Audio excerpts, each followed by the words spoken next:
నమస్తే, welcome to Sravya TV. ముందుగా headlines చూద్దాం. 28వ డివిజన్ ప్రకాష్ నగర్ వద్ద ఎంఆర్పీఎస్ వ్యవస్థాపక అధ్యక్షులు మందకృష్ణ మాదిగ జయంతి వేడుకలు. లక్ష్మీ నరసింహస్వామి గుడిని కుటుంబ సమేతంగా దర్శించుకున్న రాష్ట్ర డీజీపీ ద్వారకా తిరుమలరావు. గుంటూరు నల్లపాడు పోలీస్ స్టేషన్లో సర్కిల్ ఇన్స్పెక్టర్గా బాధ్యతలు స్వీకరించిన D Venkanna Chowdary. Simhachalam S function హాల్లో బీఆర్టీఎస్ రోడ్డు బాధితుల సమావేశం. కొప్పుగుండుపాలెం మైనర్ బాలిక హత్యా ఘటన దురదృష్టకరం, హోంమంత్రి వంగలపూడి అనిత. అద్వితీయం సురభి మాయాబజార్ నాటకం, సినీ రంగస్థల నటి ఆలపాటి లక్ష్మి. హరే కృష్ణ మూవ్మెంట్ విశాఖపట్నం ఆధ్వర్యంలో శ్రీ జగన్నాథ రథయాత్ర ఉత్సవం. రోడ్డుపై అడ్డంగా భారీ వృక్షం, సంఘటన ప్రాంతాన్ని పరిశీలించిన విశాఖ పశ్చిమ శాసనసభ్యులు గణబాబు. పరవళ్లు తొక్కుతున్న తెలంగాణ నయాగర బొగత. బొజ్జ సంజీవరెడ్డి మృతి పట్ల మాజీ ఎమ్మెల్యే శ్రీకాంత్ రెడ్డి సంతాపం. ఖమ్మం నగరంలో 28వ డివిజన్ ప్రకాష్ నగర్ వద్ద ఎంఆర్పీఎస్ వ్యవస్థాపక అధ్యక్షులు మందకృష్ణ మాదిగ జయంతి పురస్కరించుకొని, అలాగే ఎంఆర్పీఎస్ 30 వసంతాలు పూర్తి చేసుకున్న సందర్భంగా సీనియర్ పెద్ద మాదిగ అయిన వడ్లమూడి కోటయ్య పాల్గొని ఎంఆర్పీఎస్ జెండాను ఆవిష్కరించి కేక్ కట్ చేశారు. ఈ సందర్భంగా ఎంఆర్పీఎస్ నాయకులు, స్థానిక డివిజన్ ఇన్ఛార్జి కనకం జనార్దన మాదిగ మాట్లాడుతూ, ప్రకాశం జిల్లా ఈదుమూడి గ్రామంలో 21 మంది యువకులతో ప్రారంభమైన ఎంఆర్పీఎస్ ఉద్యమం మందకృష్ణ మాదిగ గారి నాయకత్వంలో తెలంగాణ, తెలుగు రాష్ట్రాల్లో అంచెలంచెలుగా ఎదిగి ఉద్యమం ద్వారా సమాజంలో పేదలందరికీ ఆరోగ్యశ్రీ కార్డులు, అలాగే వికలాంగులకు, వృద్ధులకు, వితంతువులకు, ఒంటరి మహిళలకు పెన్షన్లు అందేలా చేశామని తెలిపారు. లక్ష్మీ నరసింహస్వామి గుడిని కుటుంబ సమేతంగా రాష్ట్ర డీజీపీ ద్వారకా తిరుమలరావు దర్శించుకున్నారు. గుంటూరులోనే పుట్టి చదువుకొని డీజీపీ స్థాయిలో ఇక్కడికి రావడం సంతోషంగా ఉందన్నారు. పోలీసులందరూ జవాబుదారీతనంగా ఉండేలా చేస్తాం. పోలీస్ వ్యవస్థలో కొన్ని సదుపాయాలు లేక కొన్ని విభాగాలు మూతపడ్డాయని తెలిపారు. ఇప్పుడు వాటిని మళ్లీ ప్రారంభించి నూతన విధానాలని అమలు చేస్తామని పేర్కొన్నారు. క్రింది స్థాయి పోలీసులకు ఉన్న సమస్యలు తీర్చడానికి కృషి చేస్తామన్నారు. Guntur Nallapadu police station circle inspector గా డి వెంకన్న చౌదరి బాధ్యతలు స్వీకరించారు. ఈ సందర్భంగా ఆయన మాట్లాడుతూ,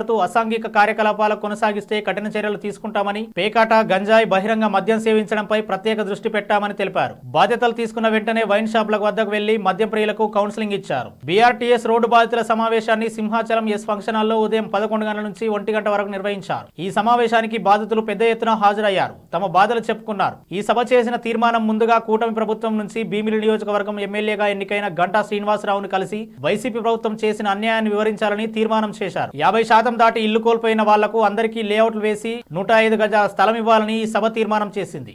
మనందరం కలిసి ఒక కమిటీని ఏర్పాటు చేసుకొని, గతంలో అగ్రగంపర్ గారు, మరి ఈ ఇంటి వనరైనటువంటి గోపాలకృష్ణ గారు ఉండేవారు ప్రెసిడెంట్ సెక్రటరీగా. మరి వాళ్ళిద్దరూ ఈ స్టెచ్మే ఎక్కువ ఇంపార్టెన్స్ ఇచ్చి, మరి అతను కూడా అగ్రగంపర్ గారు కూడా అందుబాటులో లేకపోవడం, మనకి ఈ కమిటీ అనేది లేకపోవడం అన్నిటికీ ఇబ్బంది అవుతుంది. ఎందుకంటే ఈ రాజకీయాలకి అతీతంగా ఉండాలి కమిటీ అనేది. ఇప్పుడు ఏ పార్టీ సంబంధించిన వ్యక్తిలో యాక్టివ్ మెంబర్స్ ఉంటే అది ఇంకో రకంగా అది ఉంటుంది. కాబట్టి న్యూట్రల్ పర్సన్స్ ఉన్న పెద్దవాళ్ళు ఉన్నారు చాలామంది. కొప్పుగుండుపాలెం మైనర్ బాలిక హత్య ఘటన దురదృష్టకరమని హోంమంత్రి వంగలపూడి అనిత అన్నారు. నిందితుడి కోసం ప్రత్యేక పోలీసు బృందాలు రంగంలోకి దిగాయని, ఎట్టి పరిస్థితుల్లో నిందితుడిని పట్టుకుంటామన్నారు. ఈ కేసులో పోలీసులు నిర్లక్ష్యం ఉంటే ఖచ్చితంగా చర్యలు తీసుకుంటామని చెప్పారు. సీఎం చంద్రబాబుతో మాట్లాడి కుటుంబానికి న్యాయం చేస్తామని, చీరాల ఘటనలో కూడా నిందితుడిని 36 గంటల్లో పట్టుకున్నామని ఈ సందర్భంగా గుర్తు చేశారు. బులెటిన్లో షార్ట్ బ్రేక్ తీసుకుందాం.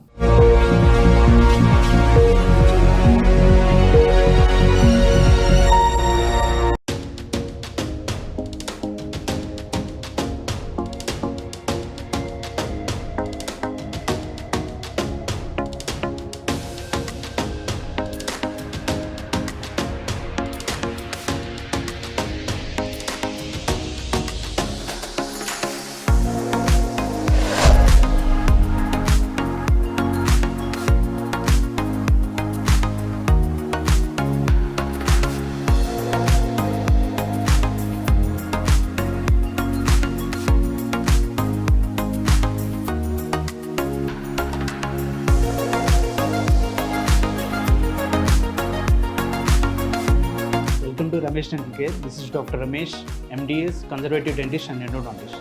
At Ramesh Dental Care, we are dedicated to providing the top quality dental care in a friendly and welcoming environment.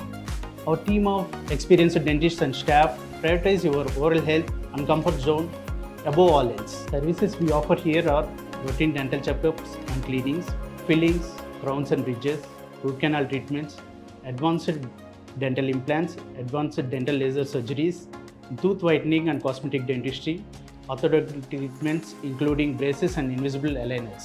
Hello, I'm Dr. Ruma Abdallah, co-founder of Ramesh Dental Care. I'm the chief periodontist and implantologist in RDC. Here in RDC, we provide honest patient education. That is, with us, you are a partner in your own dental treatment plan. In RDC, we provide same-day emergency treatment plan. Same-day emergency dental treatment is always on call 24/7 in RDC.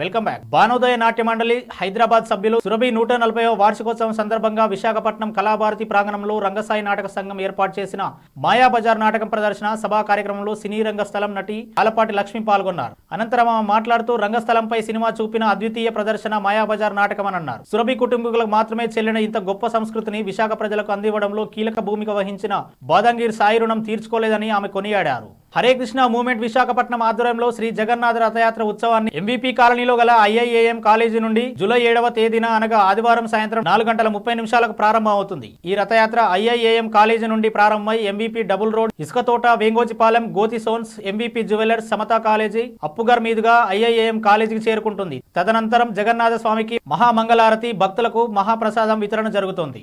92 ward ZPH school చకలిగడ్డె Gopalapatnam వద్ద భారీ వృక్షం విరిగిపోయి రోడ్డుకి అడ్డంగా పడిపోయింది. ఈ సందర్భంగా స్థానిక నాయకులు విశాఖ పశ్చిమ శాసనసభ్యులు గణబాబు దృష్టికి తీసుకెళ్లగా సంఘటన ప్రాంతాన్ని పరిశీలించారు. వెంటనే అధికారులకు సమాచారం అందించి పడిన వృక్షాన్ని తొలగించాలని ఆదేశించారు. రోడ్డు మార్గాన్ని క్లియర్ చేశారు. ఈ సందర్భంగా స్థానిక ప్రజలు, రైతు బజారుకు వచ్చే కొనుగోలుదారులు గణబాబుకు కృతజ్ఞతలు తెలిపారు. ములుగు జిల్లా వాజేడు మండలం చీకుపల్లి గ్రామ శివారు అడవిలో బోగతా జలపాతం పొంగి పొరలాడుతుంది. తెలంగాణ, ఛత్తీస్గఢ్లోని అటవీ ప్రాంతంలో కురిసిన భారీ వర్షాలకు పెనుగోలు అడవి ప్రాంతంలోని కొండా కోరల నుంచి నీళ్లు జాలువారుతున్నాయి. వాగువంకల నుంచి నీరు ప్రవహిస్తూ బోగతా జలపాతం హోయలులుకుతోంది. అడవి ప్రాంతంలో కురిసిన భారీ వర్షానికి 50 అడుగుల ఎత్తుతో జలపాతం పరవళ్లు తొక్కుతోంది. ఈ నేపథ్యంలో బొగతను చూసేందుకు పర్యాటకులు పెద్ద ఎత్తున తరలి వస్తున్నారు. రాయచోటి మండలం బొట్ల చెరువుకు చెందిన విశ్రాంత ఉపాధ్యాయుడు బొజ్జా సంజీవరెడ్డి మృతి పట్ల వైఎస్ఆర్సీపీ అన్నమయ్య జిల్లా అధ్యక్షుడు మాజీ ఎమ్మెల్యే శ్రీకాంత్ రెడ్డి సంతాపం వ్యక్తం చేశారు. ఆదివారం బొట్ల చెరువులో బొజ్జా సంజీవరెడ్డి భౌతిక కాయాన్ని సందర్శించి నివాళులర్పించారు. హెడ్లైన్స్ మరోసారి చూద్దాం. 28వ డివిజన్ ప్రకాష్ నగర్ వద్ద ఎంఆర్పీఎస్ వ్యవస్థాపక అధ్యక్షులు మందకృష్ణ మాదిగ జయంతి వేడుకలు. లక్ష్మీ నరసింహస్వామి గుడిని కుటుంబ సమేతంగా దర్శించుకున్న రాష్ట్ర డీజీపీ ద్వారకా తిరుమలరావు. గుంటూరు నల్లపాడు పోలీస్ స్టేషన్లో సర్కిల్ ఇన్స్పెక్టర్గా బాధ్యత స్వీకరించిన D Venkanna Chowdary. Simhachalam S function హాల్లో బీఆర్టీఎస్ రోడ్డు బాధితుల సమావేశం. కొప్పుగుండుపాలెం మైనర్ బాలిక హత్యా ఘటన దురదృష్టకరం, హోంమంత్రి వంగలపూడి అనిత. అద్వితీయం సురభి మాయాబజార్ నాటకం, సినీ రంగస్థల నటి ఆలపాటి లక్ష్మి. హరే కృష్ణ మూవ్మెంట్ విశాఖపట్నం ఆధ్వర్యంలో శ్రీ జగన్నాథ రథయాత్ర ఉత్సవం. రోడ్డుపై అడ్డంగా భారీ వృక్షం, సంఘటన ప్రాంతాన్ని పరిశీలించిన విశాఖ పశ్చిమ శాసనసభ్యులు గణబాబు. పరవళ్లు తొక్కుతున్న తెలంగాణ నయాగర బొగత. బొజ్జా సంజీవరెడ్డి మృతి పట్ల మాజీ ఎమ్మెల్యే శ్రీకాంత్ రెడ్డి సంతాపం. ఇవి ఇప్పటివరకు అప్డేట్స్. మన బులెటిన్లో మళ్ళీ కలుద్దాం.